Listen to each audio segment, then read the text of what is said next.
नमस्कार, मैं हूं अनिल के अंकुर और आप देख रहे हैं जनता टीवी। जनता टीवी के खास कार्यक्रम सीधा सवाल में आज का मुद्दा है उत्तर प्रदेश में फिल्म उद्योग और थिएटर।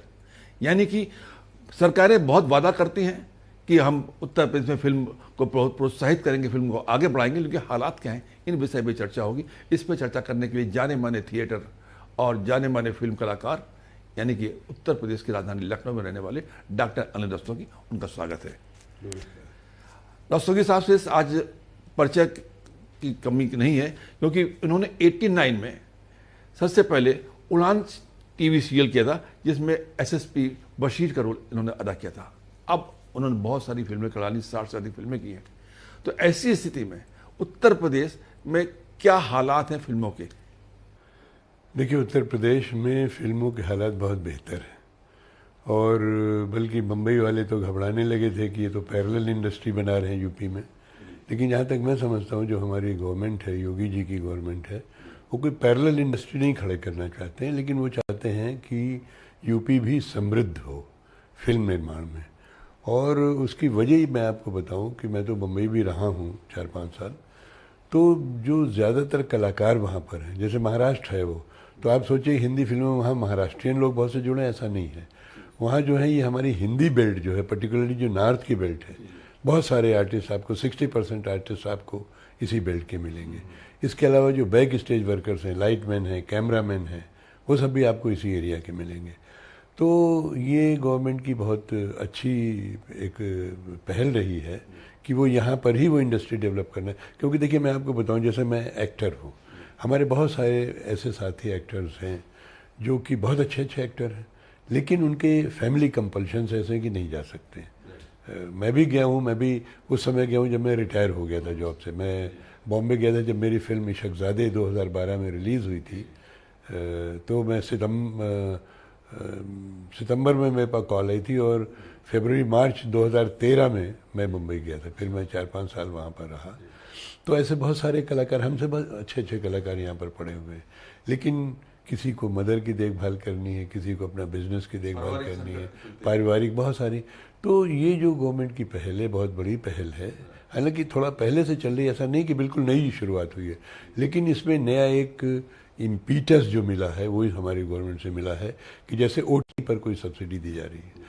और ओटीटी एक बड़ा बढ़िया प्लेटफॉर्म मिल गया, बड़ा आसान प्लेटफॉर्म मिल गया है, जिसमें हमारे जो नए नए बच्चे जो आ रहे हैं उनको पूरी अपनी प्रतिभा दिखाने को मौका मिल रहा है। दूसरा ये है कि जो नए नए प्रोड्यूसर्स हैं, जो 4 करोड़ 10 करोड़ 15 करोड़ बजट नहीं लगा सकते हैं, चाहते हैं कि भाई हमारी चीज़ जो है 50-60 लाख रुपए में बन जाए, 70 लाख रुपए में बन जाए।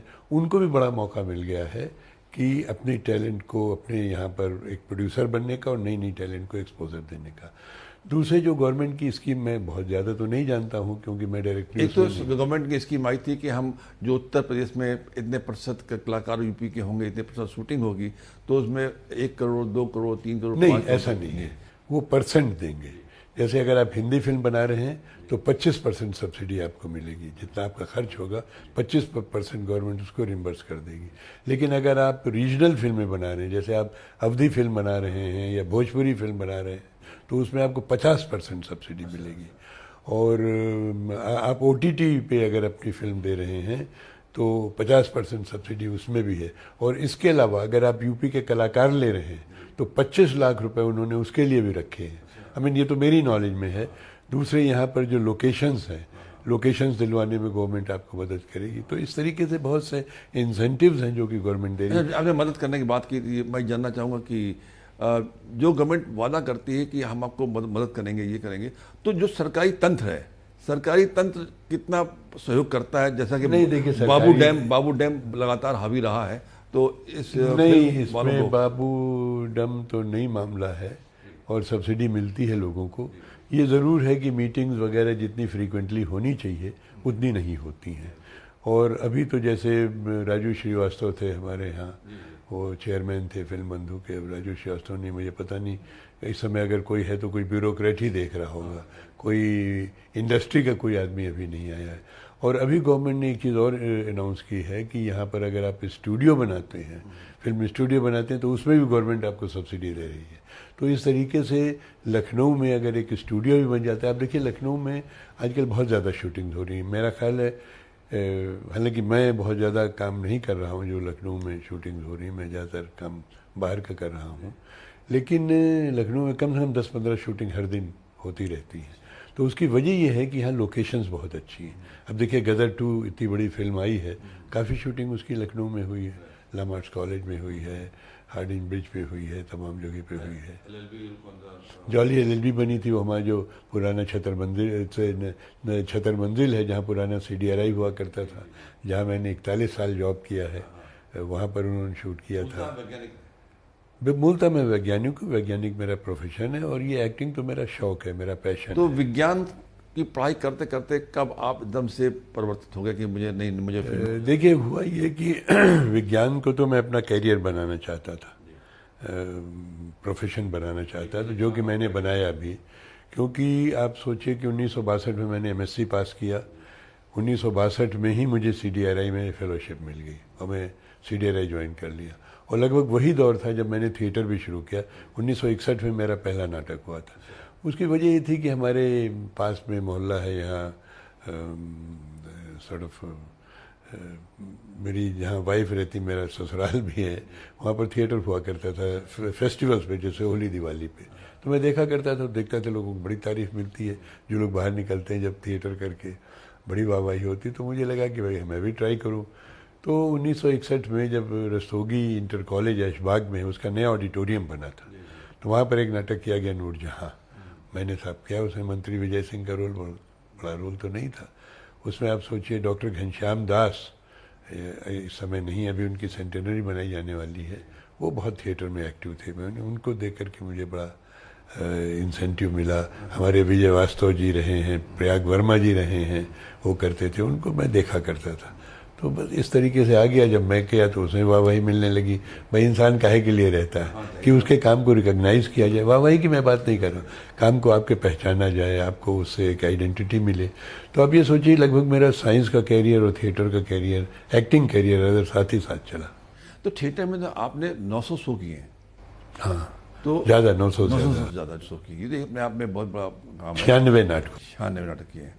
तो आप कैसे तालमेल करते थे और कैसे टाइम निकालते थे? नहीं देखिए, तालमेल ऐसा था कि आपको बताऊं कि कभी मैंने अपने काम को इग्नोर नहीं किया।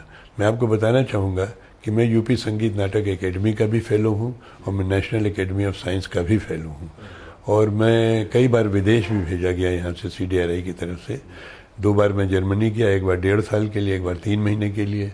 मैं कई बार एक में प्रोजेक्ट। आपने जर्मनी सीखी हुई, आप जर्मनी भाषा का? जर्मन हाँ, मुझे थोड़ी बहुत आती है। और हम और वाइफ, अक्सर हमारी वाइफ भी गई थी मेरे, तो उन्होंने भी सीखी थी। तो हम लोगों को अक्सर हम लोग जैसे किसी चाहते हैं कि कोई बात हमारी न सुने, तो हम लोग जर्मन में बात कर लेते हैं। बहुत ज़्यादा तो नहीं आती है, लेकिन हाँ मतलब भर की आती है, जिससे हम अपने को कम्युनिकेट कर सकते हैं। तो उसके बाद मैं एक प्रोजेक्ट का कोऑर्डिनेटर था। नोवो नॉर्डिस्क एक बहुत बड़ी इंसुलिन बनाने वाली कंपनी है, उसमें हमारे डायरेक्टर कोऑर्डिनेटर हुआ करते थे, लेकिन काम तो सारा कोऑर्डिनेटर को देख। तो उसमें मैं 4-5 बार मैं डेनमार्क गया। तो मेरा ये था कि मैं जब साइंस का काम करता था तो मैं पूरे डेडिकेशन साइंस का काम करता था। अच्छा, थिएटर करते थे? जब थिएटर में था या जब मैं सीरियल या फिल्म करता था, मैं पूरे कमिटमेंट से करता था। लेकिन मैंने उसको मिक्सअप नहीं किया। ये ज़रूर हुआ कि मुझे फ़ायदा मिला। जैसे थिएटर का फ़ायदा मुझे साइंस में यूँ मिला कि मैं टॉप ग्रेड से रिटायर हुआ, साइंटिस्ट डायरेक्टर्स ग्रेड से मैं रिटायर हुआ। मैं बायोकेमिस्ट्री डिपार्टमेंट का हेड था CDRI में, 5 साल में हेड रहा। तो मुझे पावर ऑफ एक्सप्रेशन जो मुझे मिला वो मुझे थिएटर से मिला। मेरे ढेरों इंटरव्यूज़ होते थे, तो इंटरव्यूज़ में मेरे कलीग्स भी देते थे इंटरव्यू। मेरा काम अगर थोड़ा 19 भी है, but I used to present it in better way. Level of confidence level of confidence होता था। और दूसरे साइंस से जो मुझे थिएटर मिला वो मुझे मेनली डिसिप्लिन। देखिए साइंस आप बिना एक डिसिप्लिन वे में काम करके नहीं कर सकते। थिएटर में डिसिप्लिन की बड़ी कमी थी। लोग रिहर्सल में टाइम से नहीं आते थे, डायलॉग्स नहीं याद करते थे। मुझे तो याद है, मैं जा कर के कर लूँगा। वो डिसिप्लिन जो थी साइंस की, वो मुझे मेरे काम थिएटर में दिया। तो आई मस्ट से कि they have been complimentary to each other as far as I am concerned. क्योंकि आप दर्पण संस्था से जुड़े रहे हैं लंबे समय तक, जैसे अनुपम खेर भी रहे हैं संस्था में। तो अब मैं जानता हूँ कि यूपी में थिएटर क्या हाल है? देखिए, यूपी में थिएटर का हाल बहुत अच्छा है, लेकिन एक दुर्भाग्य है कि टिकटेड शोज अभी नहीं हो पाते हैं। अगर कोई कलाकार ये सोचे कि मैं थिएटर में रह करके मैं अपनी रोज़ी रोटी अर्न कर लूँगा, वो संभव नहीं है। देखिए, हमने जब थिएटर 1961-62 में जब शुरू किया था, मैं ऑलरेडी मैं मतलब नया नया एमएससी किया था, ये तो था कि जॉब मिल जाएगा, और मुझे CDRA में जॉब भी मिल गया। मैंने फेलोशिप ज्वाइन किया 62 में, 64 मुझे जॉब मिल गया। तो मेरे पास ऑलरेडी जॉब था तो आई कुड अफोर्ड टू। लेकिन आज, अच्छा, उस समय ज़्यादातर लोग जो काम करते थे वो किसी न किसी जॉब में रहते थे। जैसे प्रयाग वर्मा जी कोऑपरेटिव सोसाइटी में थे, विजय वास्तव जी लेबर ऑफिस में थे, थपलियाल जी आकाशवाणी में काम करते थे, डॉक्टर BC गुप्ता थे, वो डॉक्टर प्रैक्टिशनर थे। क्या नाम था उनका? उर्मिल कुमार था। तो इस तरीके से सब लोग थे। लेकिन आज जो बच्चे निकल रहे हैं वो टोटली अपना कैरियर बना रहे हैं थिएटर को या फिल्म को, तो उससे उनकी रोजी रोटी। देखिए, जहाँ मराठी थिएटर है, बंगला थिएटर है, गुजराती थिएटर है, वहाँ पर तो कमर्शियल थिएटर है। हमारे हिंदी थिएटर कमर्शियल नहीं हो पाया है, ये दुर्भाग्य है। एक चीज़ मैं देखता हूँ कि जैसे आप थिएटर कर रहे हो, फिल्म भी कर रहे हो, है ना, और अमिताभ बच्चन से लेकर के लगभग शाहरुख शेख, जितने भी बड़े बड़े अभिनेता रहे हैं, वो फिल्म के साथ साथ थिएटर भी जरूर करते थे। और तो इनमें खास इन दोनों में डिफरेंस नहीं, देखिए, मैं आई बेग टू डिफर। इन लोगों ने ज़्यादा थिएटर नहीं किया। थिएटर करने वालों की अगर आप बात करें तो जैसे मनोज बाजपेयी थे, फारूक शेख ने किया है थिएटर। अमिताभ जी ने, मुझे नहीं लगता नहीं, करते होंगे। उन्होंने अपने बायोग्राफी में लिखा है कि मुझे थिएटर करना पसंद करते होंगे, लेकिन बहुत अरसे से मैंने तो उनका कोई प्ले तो सुना नहीं। जैसे नसीर भाई है, नसीरुद्दीन शाह, वो करते हैं थिएटर। ओमपुरी ये लॉबी तो पूरी थिएटर की थी। हाँ, वो करते थे थिएटर। या मतलब इस टाइप के लोग अभी भी थिएटर, अभी राजेंद्र गुप्ता जी हैं, नीना गुप्ता हैं, ये लोग थिएटर करते हैं। अभी राकेश बेदी हैं, ये करते हैं थिएटर।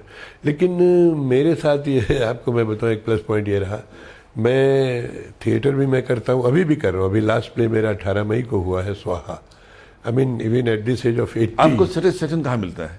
थिएटर में मिलता है। थिएटर मिलता है, क्योंकि थिएटर की जो क्रिएटिविटी होती है, वो क्रिएटिविटी मुझे फिल्म वगैरह में करके इतना तुरंत रिस्पांस मिलता है। अगर आपने अच्छा किया, तालियां। एक फीडबैक जो मिलती है ऑडियंस से आपको, जो उससे बढ़ के सुख कोई नहीं होता। जैसे यहूदी के लड़के में एक डायलॉग बोला करता था, तुम्हारा खून है खून, तो पब्लिक से ऑडियंस से आवाज़ आती थी, और हमारा खून पानी है। तो उसका मज़ा ही दूसरा है। लेकिन ये ज़रूर है कि रोज़ी रोटी जो है, अब आज इसी वजह से मैं बच्चों को यही कहता हूँ कि अगर तुम्हें फिल्म में जाना है, तुम्हें अपने एक्टिंग को अपना कैरियर बनाना है, फिल्म में जाना, सीरियल में, तो उसके लिए थिएटर सीखो। क्योंकि देखिए, भरतनाट्यम एकेडमी है, NSD है, यहाँ 20-20 बच्चों का एडमिशन होता है। उसमें भी ये लगा रहता है कि इतनी सीटें इनके लिए रिजर्व हैं, इतनी सीटें इनके लिए रिजर्व हैं, इतनी सीटें इनके, तो बच्चे कहाँ जाएंगे? तो मैंने कहा, थिएटर करिए, अच्छे ग्रुप्स के साथ थिएटर करिए, अच्छे डायरेक्टर्स के साथ थिएटर करिए। अब मैंने लगभग 25 डायरेक्टर्स के साथ काम किया। अच्छा। जी हाँ, सबसे ज़्यादा मैंने उर्मिल कुमार थपलियाल जी के साथ काम किया। मैंने BV कारंत, जो नेशनल स्कूल ऑफ ड्रामा के डायरेक्टर रहे, मध्य प्रदेश में भारत भवन रेपर्टरी के चीफ थे, उनके साथ काम किया। बंसी कौल पद्मश्री हैं, उनके साथ काम किया। पद्मश्री राज बिसारिया जी के साथ काम किया। तो बहुत सारे NSD के जो लोग थे, उनके साथ मैंने काम किया। भरतनाट्यम एकेडमी के पास आउट हैं, उनके साथ काम किया। तो हमेशा अच्छे डायरेक्टर्स के साथ काम करना चाहिए, ताकि आपकी ट्रेनिंग अच्छी हो। ग्रूमिंग जब अच्छी होगी, ट्रेनिंग अच्छी ग्रूमिंग अगर अच्छी होगी, मैं एग्जांपल देता हूँ बैडमिंटन का। अगर सही गुरु आपको मिला तो आपकी स्टेपिंग जो है, भाई बैडमिंटन क्या है, डांसिंग तरीके से आप शटल को उठाते हैं। अगर गलत गुरु हुआ तो आपकी स्टेपिंग गलत हो जाएगी, then you can never play badminton, good badminton. तो वही थिएटर में भी मैं चाहता हूँ अच्छे, और उसके बाद में सीरियल और फिल्में भी करें। बहुत से थिएटर वाले कहते हैं, क्या है यार, थिएटर के लिए हूँ मैं, थिएटर फिल्म को क्यों करूँ? हमारे एक साथी भी कहते थे, बंसी कौल जी थे, वो कभी नहीं पसंद करते। आप तो बहुत लंबे समय जुड़े हैं, फिल्में कर रहे हैं, थिएटर कर रहे हैं। फिल्म में 1984 से। आपका सबसे फेवरेट हीरो कौन है? देखिए, मैं उस ढंग से अगर आप बात करें, मुझे अशोक कुमार जी एक ज़माने में हुआ करते थे, मुझे बहुत अच्छे लगते थे। उनकी एक्टिंग इतनी सहज होती थी, बहुत ही नेचुरल। आज के दौर के कौन लड़के? आज के दौर पे मैं अमिताभ बच्चन जी को गिनता हूँ। अमिताभ बच्चन जी के रोल में इतनी वैरायटी होती है, इतने वेरिएशंस देते हैं वो कि उनका जवाब नहीं। बाकी और भी बहुत से लोग हैं, मनोज बाजपेयी हैं, या जैसे मैंने कहा कि वो अरे हमारे जो मुस्लिम एक्टर नसीरुद्दीन शाह साहब हैं, मनोज बाजपेयी हैं। हाँ, अरे सईद जाफरी साहब बहुत बढ़िया, क्या बात है। वो थिएटर करते थे। हाँ। मैं पूछूं, आपकी हीरोइन कौन सी पसंद करते हैं आप? आपको मौका मिले? देखिए, मुझे ऐसी किसी से कोई फैसिनेशन नहीं है, लेकिन एक्टिंग में जैसे शबाना जी जब एक्टिंग करती थी, बहुत अच्छी एक्टिंग करती हैं। इसी तरीके से स्मिता पाटिल जी थी, बहुत अच्छी एक्टिंग करती थी। आज भी नई नई लड़कियां आ रही हैं, मैं बहुतों के नाम भी नहीं जानता, बट अभी जैसे वो महारानी सीरियल आया था, उसमें जो हीरोइन है बहुत अच्छी उसने एक्टिंग की है। तो कोई मेरा ऐसा आदर्श हो ऐसा नहीं है।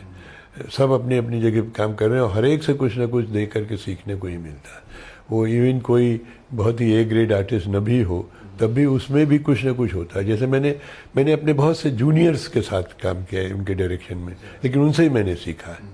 तो सीखने की कोई लिमिट नहीं होती। और एज ए एक्टर मेरा मानना है कि ये समुद्र है जिसमें आप तैरते हैं, और जितना आप तैरते हैं, जितना ज़्यादा आप तैरते हैं, उतना गहरा पानी आपको मिलता जाता है। तो मेरी ये फिलॉसफी है। आप 4 दशक से ज़्यादा समय से इसमें लगातार जुड़े हुए हैं। क्या 6 दशक हो गए? 6 दशक हो गए उससे जुड़े हुए। अब आप ये बताइए कि क्या डिफरेंस पा रहे हैं डायरेक्टर्स में, तो उस दौर के आज के दौर के एक्टर में? देखिए, अब जो चीज़ें बन रही हैं बहुत ही रियलिस्टिक बन रही हैं। पहले जो होता था, फिल्में जो होती थी फिल्म के लिए बनती थी। हीरो हीरोइन है, उनका अपना इश्क चल रहा है, वे एक हीरो होता था, एक विलेन होता था। लेकिन आज कोई ज़रूरी नहीं, आज हीरो भी विलेन हो सकता है। जैसे तो आज की जो फिल्में हैं वो बहुत ही रियलिस्टिक हैं, जो हमारे समाज में हो रहा है। और मैं आपको बताऊं, ये बहुत बड़ा, हम थिएटर भी वैसे ही करने की कोशिश करते हैं। राज कपूर जी कहे जाते थे कि शोमैन, सुभाष घई कहे जाते थे शोमैन। देखिए, शोमैनशिप तो अपनी अलग है, लेकिन आज जो हम लोगों को ख्वाब दिखाते थे। जी, तो आज वो ज़माना नहीं है। देखिए, वो अपने ज़माने के हीरो रहे, राज कपूर जी का जवाब नहीं है। लेकिन आज का जो ज़माना है वो रियलिस्टिक ज़माना है। आज जो समाज में हो रहा है, जिस दौर से हम गुज़र रहे हैं, हमारे आसपास क्या हो रहा है, वो जो लोग देखते हैं तो उसमें अपने को इन्वॉल्व फील करते हैं। जैसे मैं बताऊँ, मैंने कन्यादान प्ले किया, जो कि शेड्यूल कास्ट एक लड़की जो है उससे करती है। उसमें कैसेट, अब कुछ हमारे दर्शक ऐसे थे, बेचारे आंसू बहाते रहे, बोले ये तो मेरी अपनी लाइफ दिखाई जा रही है। मैंने इसी तरीके से अभी एक प्ले आखिरी वसंत किया है, जिसमें ओल्ड एज के लोग जो हैं, उनके बच्चे चले जाते हैं बाहर, अब वो घर पे रहते हैं, अकेले रहते हैं। क्या उनकी अग्नि है। मैं आपको बताऊं, 35-40% ऑडियंस जो है उसके आंख में आंसू रहते हैं। मेरे खुद आंसू आते हैं उसमें, मुझे कोई आंसू ग्लिसरीन नहीं लगाना पड़ता है। तो वो जो आज थिएटर हो रहा है, वो जो फिल्में हो रही हैं, अब जैसे Kashmir files I, Kerala diary I, या क्या नाम था उस फिल्म का, तो इस टाइप की फिल्में लोगों को चाहिए। और फिल्म बहुत बड़ा माध्यम होता है सोसाइटी को चेंज करने, वो मिसलीड भी कर सकता है, ये भी है। तो इस मामले में बहुत हमारे सेंसर बोर्ड की बड़ी जिम्मेदारी है कि they have to be very cautious about. आपने सेंसर बोर्ड का नाम लिया, मुझे याद है कि जब मैं छोटा था, मैं फिल्म देखने गया था अपने परिवार के साथ, फिल्म जूली। मुझे उस थिएटर से, मतलब टाकीज से वापस कर दिया गया था, कहना कि इस जूली पिक्चर ये एडल्ट के लिए है। हाँ। फिर उसके बाद टीवी में आने लगी लगातार जूली, उसके और तो मैं समझ नहीं पाया कि सेंसर बोर्ड के नियम कब कब बदलते गए। नहीं, देखिए, सेंसर बोर्ड के नियम तो वही हैं, अभी भी वो नहीं बदले हैं। लेकिन ये ज़रूर है कि ये जैसे OTT आया है, मैं कई डिस्कशंस में भी मैं हिस्सा ले चुका हूँ। OTTs में अब तो कम हो गया है। नहीं, शुरू में आप देखिए बड़ी वल्गैरिटी दिखाई जाती थी, गाली गलौज दिखाई जाती थी। I am dead against it. बल्कि हमसे लोगों ने कहा, क्यों साहब आप इस्तेमाल नहीं करते? मनोज बाजपेयी माहिर हैं गाली बकने में। नहीं, उनके अधिकांश, चाहे वो देखिए, बिहार बेस्ड स्टोरी हो चाहे जो हाँ, स्टोरी हो, नहीं, तो गालियां बेइंतहा दे लेते हैं। देखिए, जैसे मैंने सखाराम बाइंडर प्ले किया, उसका कैरेक्टर ही है, उसमें एक डायलॉग में बोलता था, मुंह में गाली और बीड़ी हर वक्त रहती है। बट इट डजंट मीन, बोल दिखाइए, ये डायलॉग बोल के दिखाइए।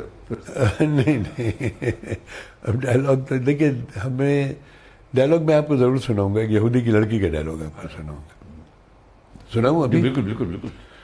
जैसे यही डायलॉग जो था कि जिसका मैंने अभी तस्करा किया कि वारे मजहब वारे मजहबी पेशवा, तुम्हारा गम है गम, मफलिस का सदमा एक कहानी है, तुम्हारा ऐश है ऐश, ये पारसी स्टाइल का प्ले था, और हमारा ऐश फानी है, यहाँ बचपन बुढ़ापा, वहाँ बुढ़ापा भी जवानी है, तुम्हारा खून है खून और हमारा खून पानी है, ये जर ये नखवतें क्या लेके अपने साथ जाएगा, यही रह जाएगा सब, यहाँ से खाली हाथ जाएगा। ये पारसी शैली में आगा कश्मीर साहब का बहुत मशहूर प्ले था। तो ये प्ले मैंने इसके बहुत सारे शोज़ किए। इसी में पहले अनुपम खेर जी ये वाला रोल कर रहे थे, लेकिन चूंकि बीच में उनको मुंबई जाना पड़ा तो रोल मैंने किया वो। तो लेकिन ये प्ले मेरे दिल के बहुत नज़दीक है। इसका लास्ट शो, इसका फर्स्ट शो मैंने 1979 में किया था, लास्ट शो मैंने 2010 में किया था, और कल भी इसका शो हो तो मैं कर सकता। अच्छा, योर फेवरेट? क्योंकि देखिए थिएटर की अपनी अलग ही बात होती है। तो फिल्म में क्या होता है, उस समय डायलॉग आपको मिले, आपने डायलॉग याद किए, और जितनी जल्दी वो याद होते हैं उतनी जल्दी दिमाग से निकल भी जाते हैं। एक चीज़ पूछना चाहते हैं, हमने बात शुरुआत की थी उत्तर प्रदेश में फिल्म की कि फिल्म को कितना प्रोत्साहन मिल रहा है ना, तो हम इसको जारी रखते हैं क्योंकि फिल्म को प्रोत्साहन, क्योंकि एक बहुत बड़ा उद्योग है, तमाम इंडस्ट्रीज बहुत बड़ी इंडस्ट्री है भाई। तो तमाम उद्योग खत्म हो रहे हैं, नई विधाएं अगर ऐसी फिल्में आती रहें। देखिए फिल्म इंडस्ट्री कहलाती है, लेकिन जहाँ तक मैं जानता हूँ, मेरा ज़्यादा ज्ञान नहीं है, गवर्नमेंट इसको एक इंडस्ट्री की तरह से नहीं टेकअप करती है, जैसे और इंडस्ट्रीज़ को प्रमोट करते हैं, उसको फिल्म में वैसा नहीं है। जब एक फिल्म बनती है, छोटी छोटी फिल्म बनती है, तो उसमें मतलब कलाकारों के अलावा कम से कम 200 लोगों को और रोजगार मिलता है। हाँ, देखिए एक अच्छा प्रोडक्शन हाउस है, उसमें करीब 200 लोग होते हैं। नहीं, प्रोडक्शन हाउस मान लेते हैं कि अब जहाँ फिल्म बन रही है वहाँ पे अलग कन्विंस देने वाला, ऑटो देने वाला। नहीं, वही मैं कह रहा हूँ कि जो बड़ा प्रोडक्शन हाउस होता है उसमें उसकी जब कोई फिल्म बनती है, जैसे अभी मैं प्रकाश जी के साथ कर रहा था, आश्रम वेब सीरीज़ में कर रहा था, तो उनकी बहुत बड़ी टीम होती थी। इवन जो मैं कमर्शियल्स करता हूँ, कमर्शियल होता तो मुश्किल से 1 मिनट का 1.5 मिनट का है। अभी मेरा एक फिनोलेक्स पाइप का ऐड आया था, अभी मैंने 3 जुलाई को शूट किया था, उसी का डिजिटल करने में अभी 27, 28, 29 को फिर मुंबई जा रहा हूँ। तो करने के लिए वो मुश्किल से 55 सेकंड का ऐड है, लेकिन जो टीम उसमें इन्वॉल्व होती है, मेरा ख्याल है कम से कम वहाँ पर एक 75-80 लोगों की टीम थी जो कि उससे पूरी तरह से इन्वॉल्व थी। तो ये इंडस्ट्री है, बिल्कुल बहुत बड़ी इंडस्ट्री है, और इससे बहुत बड़ा काम मिलता है, और इसीलिए गवर्नमेंट हमारी प्रमोट कर रही है। जैसे उन्होंने OTTs के लिए भी 50% सब्सिडी कर दी। इस मामले में यूपी गवर्नमेंट और हमारी योगी जी की गवर्नमेंट जो है